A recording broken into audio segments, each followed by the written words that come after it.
Hello friends, welcome back. तो आज Hindi to English translation का पार्ट 4 है। आई एम श्योर आपको पहले के 3 पार्ट्स पसंद आए होंगे। ठीक है, इसमें भी मैं एक स्टोरी लेकर आया हूं जो बहुत ही रोचक स्टोरी है, बहुत ही पहले आपने शायद सुन रखी होगी। ठीक है, आइए पहले स्टोरी पर नजर डालते हैं, उसके बाद करते हैं ट्रांसलेशन। ओके, एक बहुत ही अमीर व्यापारी था। उसके पास पैसों की बिल्कुल भी कमी नहीं थी, क्योंकि उसका व्यवसाय काफी बड़ा था। लेकिन अब यह अमीर व्यापारी बूढ़ा हो रहा था और उसके 3 लड़के थे। इसलिए उसने सोचा, अब मुझे अपने इस व्यवसाय को अपने तीनों पुत्रों में से किसी एक पुत्र को उत्तराधिकारी बनाना होगा। व्यापारी के सबसे बड़े पुत्र का नाम राम था, उससे छोटे पुत्र का नाम श्याम और सबसे छोटा पुत्र चंपक था। पर व्यापारी किसी भी बेटे के साथ किसी भी तरह का अन्याय नहीं होने देना चाहता था। इसलिए वह पूरी तरह से दुविधा में था कि किस पुत्र को इस बड़े व्यवसाय का उत्तराधिकारी बनाया जाए। इसलिए एक दिन व्यापारी ने अपने तीनों पुत्र को 5-5 किलो गेहूं देकर कहा, मैं कुछ महीनों के लिए शहर जा रहा हूं।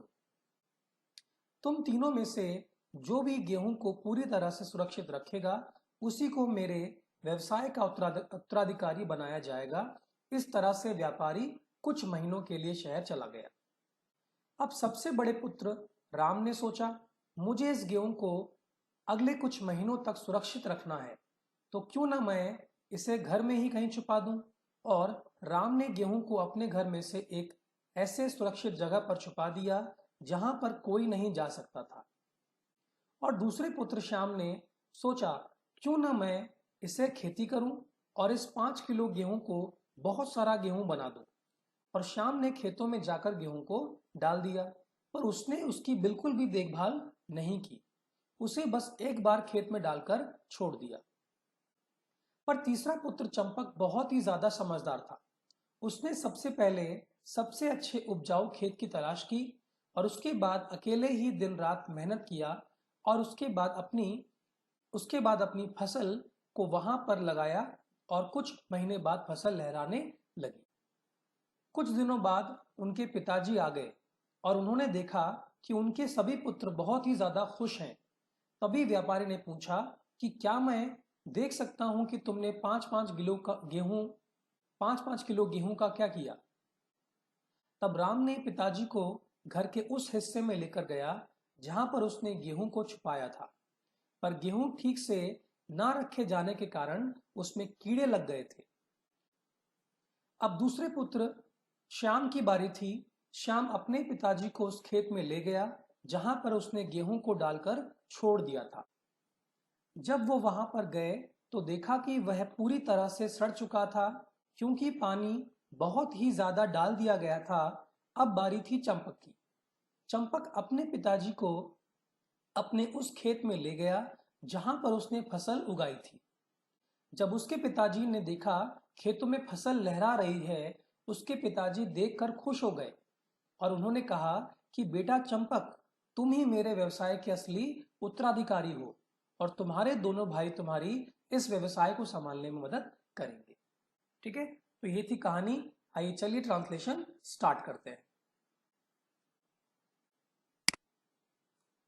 ओके, एक बहुत ही अमीर व्यापारी था, उसको लिखेंगे हम, once there was a very rich merchant. ठीक है, व्यापारी को हम बिजनेसमैन भी कह सकते हैं, लेकिन ये कहानी जो है ना, चंपक में से मैंने ली है, तो वहां पे मर्चेंट लिखा था तो मैंने इसको मर्चेंट ही रहने दिया, वरना बिजनेसमैन भी लिख सकते हैं। आगे बढ़ते हैं। उसके पास पैसों की बिल्कुल भी कमी नहीं थी। He had no shortage of money. ठीक है, उसके पास बिल्कुल भी पैसे की कमी नहीं थी, क्योंकि उसका व्यवसाय काफी बड़ा था। Because he had a very big business। ठीक है, लेकिन अब यह अमीर व्यापारी बूढ़ा हो रहा था। But now this rich merchant was getting old, और उसके 3 लड़के थे, एंड ही हैड 3 सन्स, इसलिए उसने सोचा, सो ही थॉट, अब मुझे अपने इस व्यवसाय को, नाउ, अब मुझे अपने इस व्यवसाय को अपने तीनों पुत्रों में से किसी एक पुत्र को उत्तराधिकारी बनाना होगा। ठीक है, so he thought, now I have to give this business to one of my 3 sons. ठीक है, मुझे किसी एक को उत्तराधिकारी बनाना होगा। So I have to make one of them heir to my property। ठीक है, मेरे व्यवसाय का उत्तराधिकारी बनाना होगा। व्यापारी के सबसे बड़े पुत्र का नाम था Ram. The eldest son of the merchant was Ram. ठीक है, उससे छोटे पुत्र का नाम श्याम। ठीक है, अब एल्डेस्ट का छोटा क्या होगा? ठीक है, तो उसको हम बोलेंगे यंगर। ठीक है, यंगर सन वॉज श्याम। ठीक है, और सबसे छोटा, and the youngest son was Champak. Okay, पढ़ लेते हैं। Once there was a very rich merchant. He had no shortage of money because he had a very big business. But now this rich merchant was getting old and he had 3 sons. So he thought, now I have to give this business to one of my 3 sons. I have to make one of them heir to my property. The eldest son of the merchant was Ram, younger son was Shyam, and the youngest son was Champak. अब देखिए, eldest और youngest जो है ये superlative degrees होती हैं adjective में, तो उनके संग में दा का इस्तेमाल करते हैं। ठीक है, आगे बढ़ते हैं। अब पर व्यापारी किसी भी बेटे के साथ किसी भी तरह का अन्याय नहीं होने देना चाहता था, तो लिखा जाएगा but the merchant did not want injustice to happen to any of his sons। ठीक है, इसलिए वह पूरी तरह दुविधा में था। so he was completely in a dilemma so as, ठीक है, कि किस पुत्र को इसे, इस बड़े, है ना, यहाँ पे मुझे इस करना चाहिए था। ठीक है, किस पुत्र को इस बड़े व्यवसाय का उत्तराधिकारी बनाया जाना चाहिए। so as to which of the sons should be made the heir to this big business। ठीक है, इसलिए एक दिन व्यापारी ने सोचा, so one day the merchant thought. ठीक है, एक दिन व्यापारी ने, so one day the merchant, व्यापारी ने अपने तीनों पुत्रों को 5-5 किलो गेहूं देकर कहा। So one day the merchant gave 5 kgs of wheat to each of them and said, क्या कहा उसने? मैं कुछ महीनों के लिए शहर जा रहा हूं। said, I am going to town for a few months। मैं कुछ महीनों के लिए शहर जा रहा हूं। ठीक है, तो यहाँ पे शहर का मतलब टाउन हो जाएगा। ठीक है, आगे बढ़ते हैं। नेक्स्ट, तुम तीनों में से जो भी गेहूं को पूरी तरह से सुरक्षित रखेगा, ठीक है, who ever of you keeps the wheat safe, उसी को मेरे व्यवसाय का उत्तराधिकारी बनाया जाएगा। Whoever of you keeps the wheat safe will be made the heir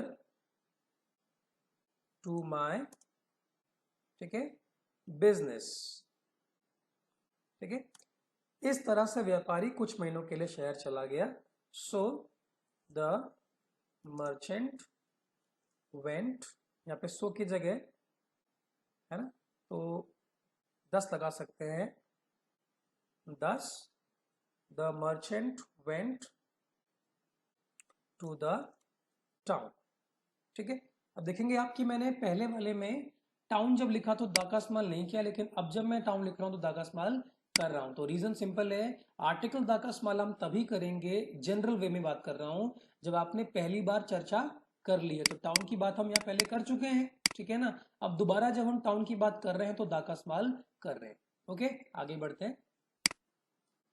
अब सबसे बड़े पुत्र राम ने सोचा, now the eldest son Ram thought, क्या सोचा उसने, मुझे इस गेहूं को अगले कुछ महीनों तक सुरक्षित रखना है।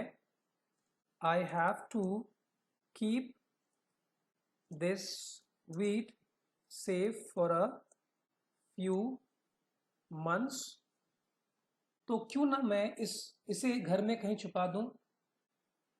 सो why not I hide this somewhere in the house।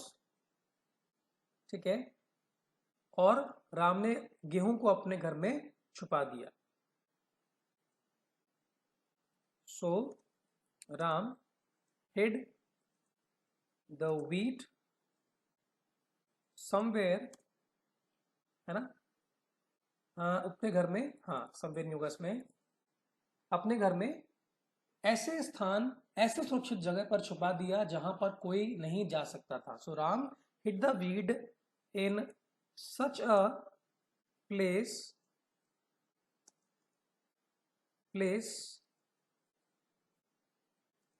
in the house where no one could reach।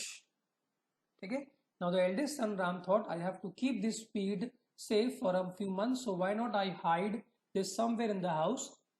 so Ram hid the wheat in such a place where no one could reach। आगे बढ़ते हैं। और दूसरे पुत्र श्याम ने सोचा, and the second son Shyam thought, क्यों ना मैं इसे खेती करूं। why not I do farming with it, और इस 5 किलो को and इस 5 किलो को बहुत सारा गेहूं बना दूं, and make much more of this 5 kg wheat। और श्याम ने खेतों में जाकर गेहूं को डाल दिया। सो Shyam put the wheat in the field,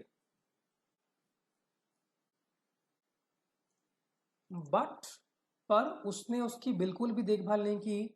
but he did not pay attention to it. ठीक है, but he did not pay attention to it at all. ठीक है, उसे बस एक बार खेत में डालकर छोड़ दिया। ही पुट इट देयर, उसे बस एक बार खेत में डालकर छोड़ दिया। He put it there just for once. ठीक, and the second son Shyam thought, why not I do farming with it and make much more of this 5 kg wheat। So Shyam put the wheat in the field, but he did not pay attention to it at all। अब यहाँ पे did not pay attention की जगह है ना। हम यहाँ पे इसकी जगह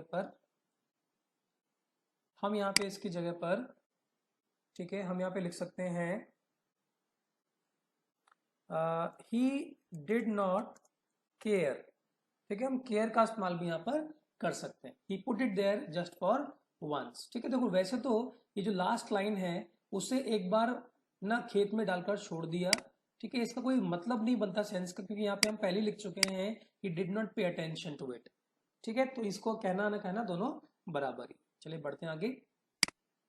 पर तीसरा पुत्र चंपक बहुत ही ज्यादा समझदार था।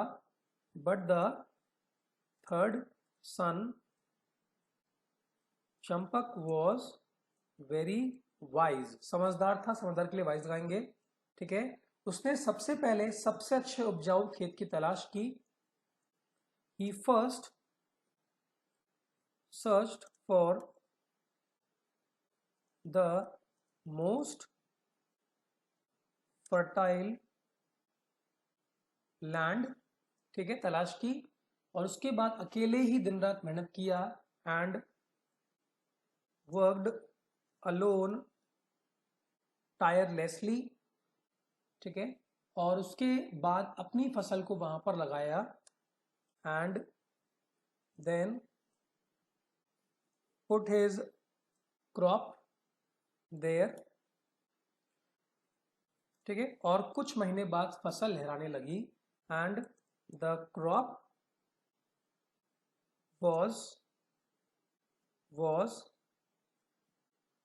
waving after a few months। ठीक है, पढ़ते हैं एक बार। But the third son Champak was very wise. He first search for the most fertile land, comma लगाना है यहाँ पर आपको, comma, worked alone tirelessly and then put his crop there and the crop was waving after a few months. ठीक है, आगे बढ़ते हैं। कुछ दिनों बाद उनके पिताजी आ गए। After some days their father had arrived. और उन्होंने देखा, एंड ही सॉ, क्या देखा, कि उनके सभी पुत्र बहुत ही ज्यादा खुश हैं। Saw that all his sons were very happy.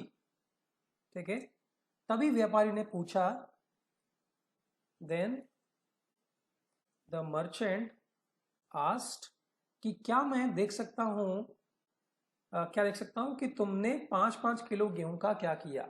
The merchant asked may I, sorry, if he could see the 5 kg wheat that he gave to each of them and what they did with it।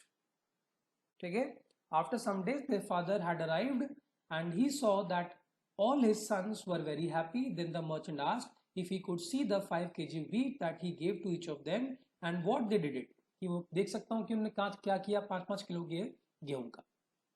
आगे बढ़ते हैं। तब राम अपने पिताजी को घर के उस हिस्से में लेकर गया जहां पर उसने गेहूं को छुपाया था। Then Ram took his father to the place of the house where he had hid the wheat।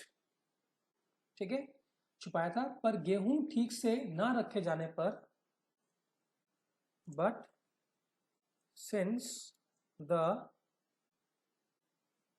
lack of care, since the lack of care, since नहीं लगाना पर, या लगा लीजिए ड्यू टू। ठीक है, but due to the lack of care the wheat, ठीक है, उसमें कीड़े लग गए थे। The wheat had got insects.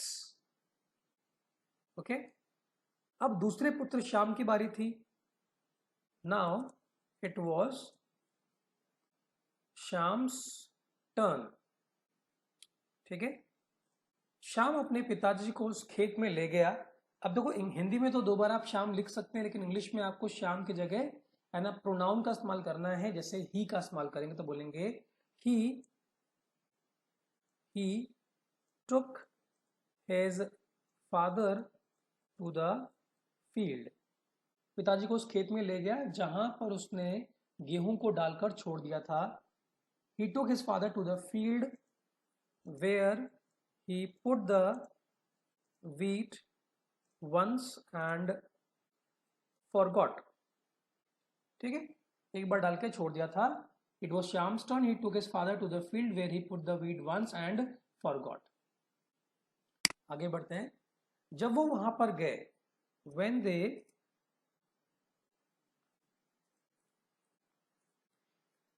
they reached there they saw। ठीक है, तो देखा कि वह पूरी तरह से सड़ चुका है। they saw that it had rotted due to, क्योंकि पानी बहुत ही ज्यादा डाला गया था, due to enormous quantity of water। ठीक है, अब बारी थी चंपक की। Now it was Champak's turn. ठीक है, चंपक अपने पिताजी को अपने उस खेत में ले गया। He took his father to the field where, जहां पर उसने फसल उगाई थी, वेयर ही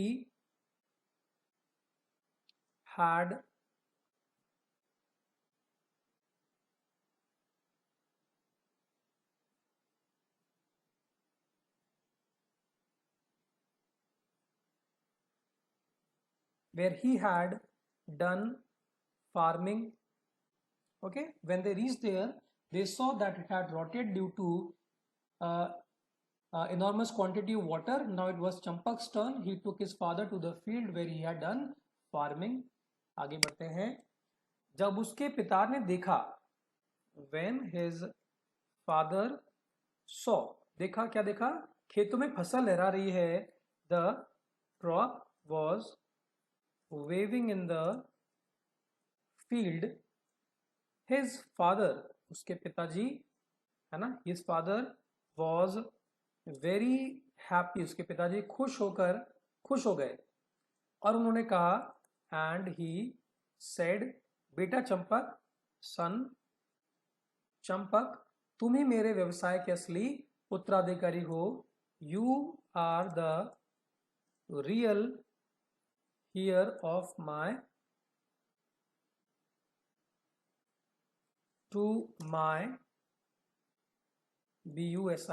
business। and तुम्हारे दोनों भाई, and your 2 brothers, इस व्यवसाय को संभालने में तुम्हारी मदद करेंगे। will help in